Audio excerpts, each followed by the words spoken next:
Ассаламу алейкум деген кезде оны не деп қайтару керек? Ва алейкум ассалам деп қайтарса, Расул айтты, 10 сауап деді. Ва алейкум ассалам рахматулла десе 20 деді. Ва алейкум ассалам рахматуллахи ва баракат деген кезде 30 деген Расул. Не үшін десе, Құрандағы аятқа амал істе, бұл асырғандықтан дейді.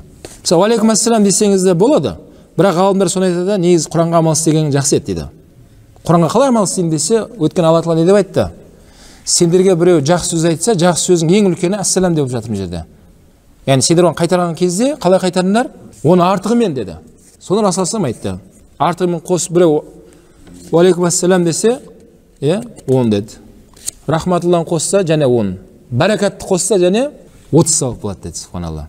Енді сәлем берудің үкімі не деген кезде, кейбір ғалымдар важип деген, кейбір ғалымдар сүннет деген.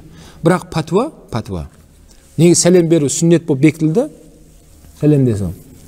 Оны қайтару важип болып бекітілді. Мысалы, бір адам бізге сәлем берсе, ол сүннет сауабын алды. Біз енді оны қайтармасақ, күнәһар боламыз бәріміз. Арамызда бір адам қайтарса, онда бәрімізден сол күнә түсіріледі. Және оны қайтарған кезде аятқа амал істеп, оны қалай қайтарымдар дейді? Артығымен қайтарымдар дейді. Артығымен.